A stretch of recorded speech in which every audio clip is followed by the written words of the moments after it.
Bien, si je vous suis bien,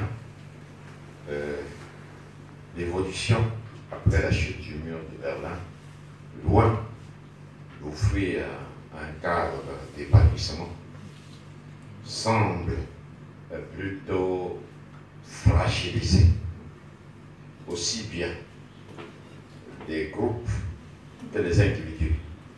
Et là, j'aimerais que nous revenions un peu à la prétention qui a été formulée ou à certains slogans qui ont été annoncés. La toute-puissance du néolibéralisme qui a subi un certain nombre de formulations, tantôt positives, tantôt négatives. Peut-on dire raisonnablement qu'une telle formulation, c'est-à-dire que la chute du mur de Berlin a permis à un système économique qui s'appelle le néolibéralisme de pouvoir s'imposer sans entrave et de pouvoir s'ériger en seule possibilité? Ou bien peut-on dire que même sur le plan économique, il y a encore des marges, il y a des possibilités d'échapper à un horizon unique, défini une fois pour toutes?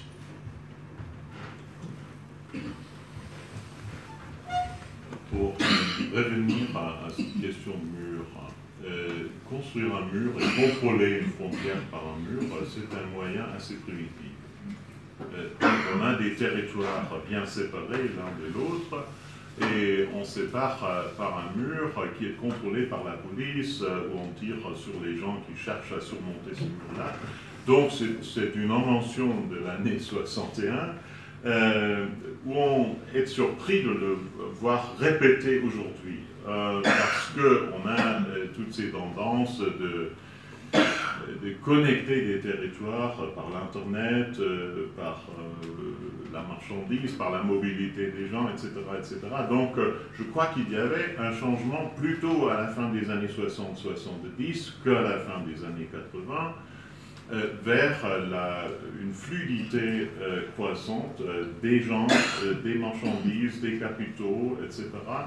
Et c'était la formulation de la doctrine néolibérale dans les années 30 déjà, par la fameuse société Pellegrino, et sa réalisation dans les années 70, d'abord en Afrique, après aux États-Unis et en Angleterre.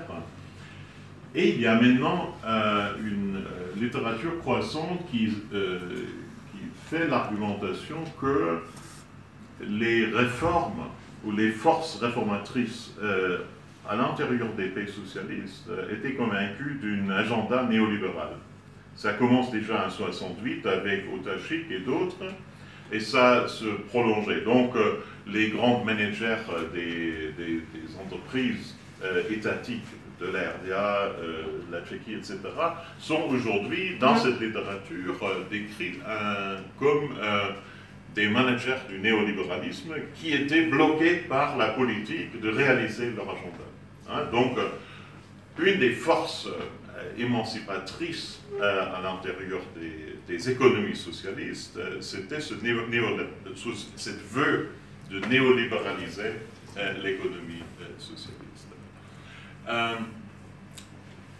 Dans cette perspective, 89 est vraiment un changement vers une sorte d'élaboration de l'agenda néolibéral, et en même temps, on voit 20 ans après le commencement d'un contre-courant. Un contre-courant qui est semblable à la situation à la fin du XIXe siècle, quand l'impérialisme a déjà propagé d'une certaine manière une stratégie semblable. quand les gens ordinaires ont insisté d'avoir sécurisé leur partie des profits de cette stratégie par la construction des murs nouveaux. Et c'est exactement ce que se passe aujourd'hui avec le populisme. Donc le populisme est une sorte de réaction à ce néolibéralisme en disant, voilà, on aime bien d'avoir cette stratégie qui est profitable pour certaines sociétés, mais on aime bien d'avoir la sécurité que le profit reste chez nous et n'est pas partagé avec des gens qui arrivent ou bien avec des gens dans d'autres continents. Et à partir de ça, la construction des murs nouveaux, comme j'ai évoqué, entre les Palestiniens et les Israéliens, mais aussi entre l'Europe et le reste de son environnement, soit à l'est, soit au sud. Et donc, je crois, si tu demandes qu'il y a quelque chose qui reste contre ces tendances néolibérales, nous ne sommes pas toujours très heureux avec ce qui se proteste contre ce néolibéralisme en même temps. Je ne défends pas le néolibéralisme, mais je voulais seulement insister sur le fait que le contre-courant est aussi raciste, xénophobique, etc., et pas seulement une affaire de l'émancipation de la gauche. Merci. Je ne sais pas si j'ai bien compris ta question. Est-ce le triomphe du néolibéralisme, c'est ça? Est-ce que ça symbolise ce triomphe-là? C'est-à-dire qu'on a annoncé oui. le triomphe du néolibéralisme. Peut-on dire que c'est vraiment ce qui s'est passé? Et il y a déjà eu une réaction tout à l'heure. N'y a-t-il pas d'alternative qui se décide au néolibéralisme? Ok. Bon, d'abord, pour commencer, moi je crois que c'est une exagération de croire que le néolibéralisme économique ou politique a triomphé sur le communisme ou le marxisme. Je crois que c'est une exagération. Je suis loin d'être convaincu que tel est le cas. Pourquoi? Parce qu'en fait, il n'y a pas de capitalisme pur. Ce que nous voyons aux États-Unis n'est pas le capitalisme pur. Il a été édulcoré, il a été altéré dès 1936. Quand on crée la sécurité sociale, ça n'a rien à voir avec la théorie capitaliste pure économique, puisque le capitalisme est basé sur la prise de risque, sur laquelle on a un retour sur investissement qui est comparé au niveau de risque qu'on prend, l'investissement économique. Donc il n'y a pas de filet. Le système capitaliste ne prévoit pas de filet comme l'a introduit Roosevelt. À partir de ce moment, on ne peut plus parler de capitalisme pur. C'est d'abord une première chose. Deuxièmement, quand on parle de socialisme ou marxisme pur, ça aussi c'est une vue de l'esprit. Pourquoi? Parce que vous avez les dachas. Vous avez en fait une nomenclatura qui vit plus qu'une pure bourgeoisie des pays de l'Ouest. Donc je pense que quand on nous présente ces modèles comme une dichotomie, comme des choses qui sont pures dans leur système, moi je conteste cela. Et je crois déjà qu'il faut qu'on reproblématise et qu'on montre que cela n'est pas vrai. C'est pas vrai, c'est des constructions. Bon, maintenant, est-ce qu'il y a la victoire de l'un sur l'autre? Je dis non. Pour moi, l'être humain est composé de deux tendances qu'on retrouve dans la même personne. Première tendance, philanthropique, altruiste, qui veut aider, qui a de la compassion pour l'autre. Ça, c'est un être humain normal. Mais dans la même personnalité, vous avez celui qui est brutal, compétitif, qui a tendance à vouloir écraser les autres. Ça aussi, ça se retrouve dans un être humain. C'est pour ça que ceux qui crient au triomphe aujourd'hui d'un système, moi, dès 1993, je crois dans Amandla, ça existait encore Amandla à l'époque, j'ai commis un article pour dire attention, ceux qui crient victoire d'un système sur l'autre, c'est une erreur. Parce que, de toute manière, l'être humain étant dual dans son approche, il va y avoir un retour du pendule, de mon point de vue. Donc on ne peut pas dire qu'un système a gagné contre un autre. Pour moi, c'est un triomphalisme qui est déplacé et qui relève principalement de l'idéologie. Et pour ça, on peut faire confiance aux Américains. Et je suis vraiment d'accord avec ce que l'ambassadeur d'Allemagne l'Allemagne fédérale a dit ici hier, s'agissant d'un ouvrage dont le titre, on se rappelle davantage du titre d'ailleurs que de son contenu. Et ça en dit long. Il y avait un autre titre comme ça qui était sorti dans les années, je crois, 60, ça s'appelait Democracy and Paix. Democracy and Paix, parlant donc des dérives des dictatures, tout ça. On se souvient davantage du titre que du contenu. Et je pense que c'est le cas pour ce livre-là aussi. Donc moi, ma position, c'est celle-là, c'est de ne pas accepter le problème tel qu'il est posé, parce que je conteste les bases, même les hypothèses de base qui sous-tendent cette analyse, qui est très très répandue dans le monde entier. Je pense que nous, on doit faire très attention en tant qu'Africains, chercher plutôt quelle est l'idéologie africaine qui peut nous aller à nous, et qui fait en sorte qu'on puisse être à l'aise dans notre socle culturel. Merci. Tel que vous formulez, ça veut dire qu'il y a possibilité d'abord de formuler cette idéologie. Deuxièmement, de l'implémenter.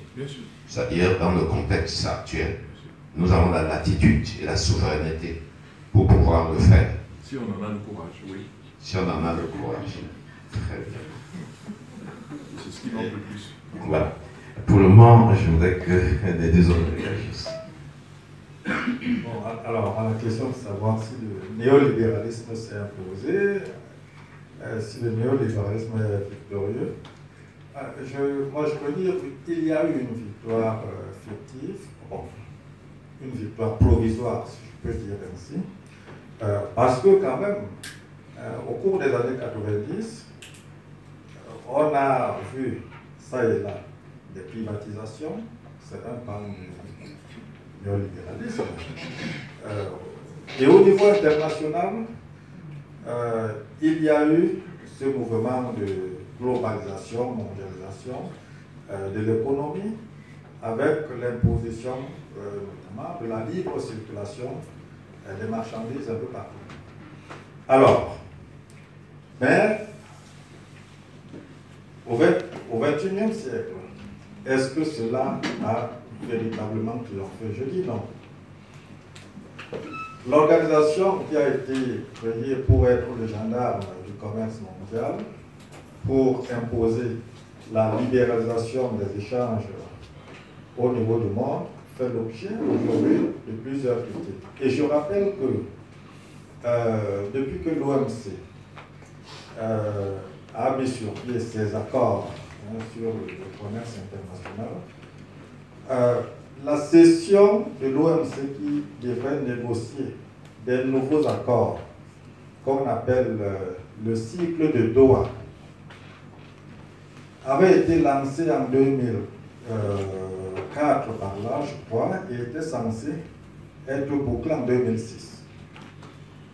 Jusqu'aujourd'hui, en 2019, ce cycle n'a jamais été bouclé, ce cycle de négociation. Tout simplement parce que plusieurs États se sont rendus compte que vraiment cette libéralisation du commerce international ne leur est plus favorable. Et de plus en plus, on assiste à des guerres commerciales. Enfin, la notion de guerre revient, on en a parlé hier. Mais on assiste, oui, à des guerres commerciales entre la Chine et les États-Unis, entre l'Union européenne et les États-Unis. Et il y a tout le temps des batailles judiciaires au niveau de l'OMC. Donc ça montre que la libéralisation du commerce international connaît des problèmes. Au niveau des États, il y a eu, comme je disais au départ, des privatisations à outrance. Je peux même dire des privatisations sauvages. Et aujourd'hui, plusieurs personnes, que ce soit dans l'opinion publique ou bien dans le leadership politique, remet en cause ces privatisations. Et dans certains pays comme en Amérique latine notamment, déjà à la fin des années 90, 99 notamment, le Venezuela a recommencé avec les nationalisations, avec l'arrivée de Hugo Chavez au pouvoir, qui a remis en cause toute portée néo-libérale. Cela s'est poursuivi en Amérique latine, en Bolivie, ainsi de suite. Donc, on ne peut pas dire en définitive que vraiment le néolibéralisme s'est imposé définitivement. Non, peut-être qu'il s'est imposé à un moment, pour quelques années, mais après, et ça et là dans le monde, il est largement remis en cause.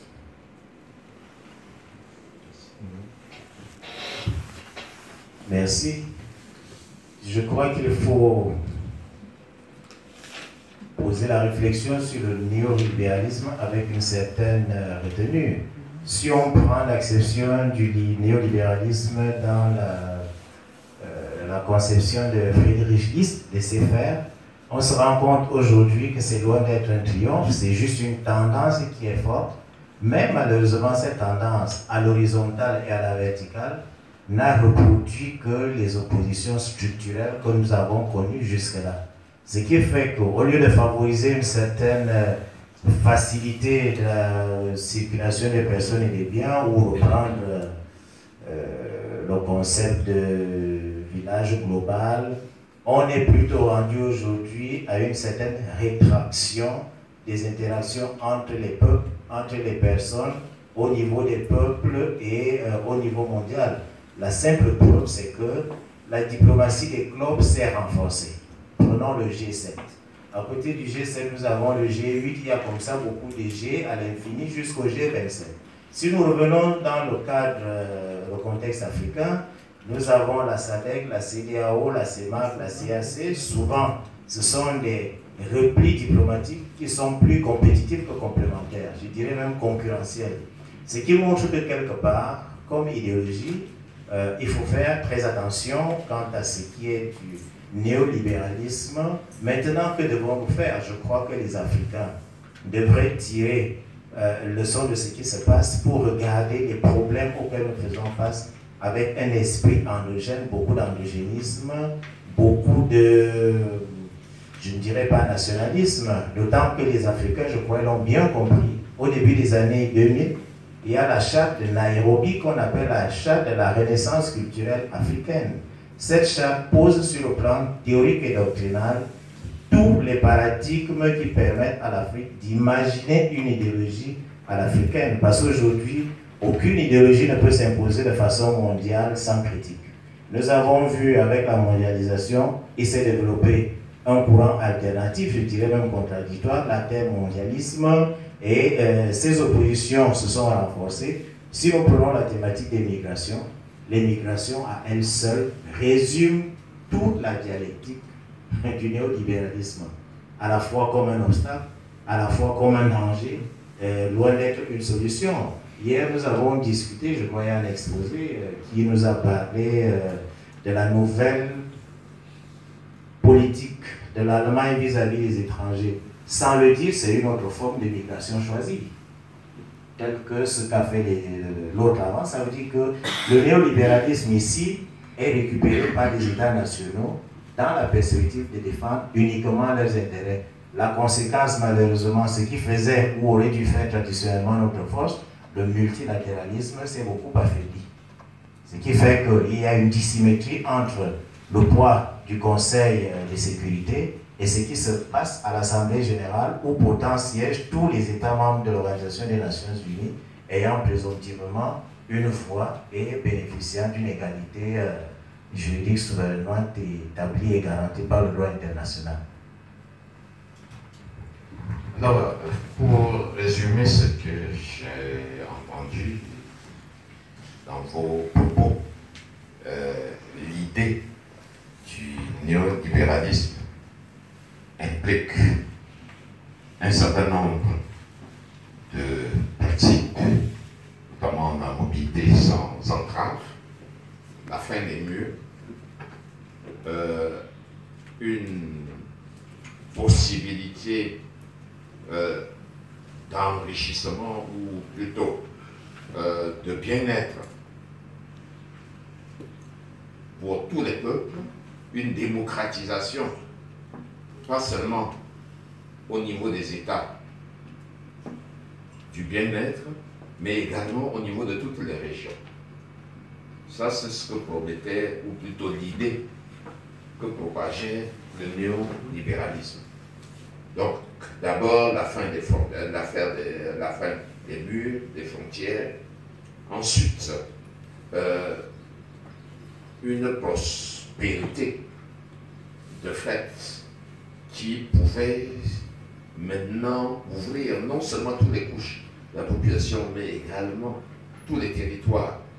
Et le constat qu'on peut faire, c'est un, ça ne s'est pas produit. Deuxièmement, est-ce que ça pouvait même se produire? Ce que j'apprends, c'est qu'en fait, l'idée d'un système pur en soi est une illusion. L'homme a, je crois, est par nature un bricoleur. Ce qui veut dire qu'il fait cohabiter ou fait intervenir un certain nombre de mécanismes et de solutions qui se contredisent, mais qui finissent quand même par créer des équilibres dans lesquels il est possible de vivre. Et ceci explique pourquoi l'idée d'un néolibéralisme était de toute façon vouée à l'échec dès le départ, parce que dans sa pureté, ce n'est même pas imaginable. Je crois qu'une autre chose, un autre constat qu'on doit faire, c'est que l'un des plus grands bénéficiaires de cette ère post-guerre froide, c'est la Chine. Le néolibéralisme, mais use d'un certain nombre de dispositifs qu'on peut considérer comme appartenant au néolibéralisme, mais en l'inscrivant souvent dans d'autres logiques que la logique prônée par le néolibéralisme. Cela signifie donc, pour vraiment nous résumer, que ça ne sert à rien de s'offrir des gadgets conceptuels pour essayer, mais plutôt de s'atteler à voir effectivement comment fonctionne le monde et apprécier et choisir un certain nombre de voies et de mécanismes pour y frayer son chemin. Et justement pour y frayer son chemin,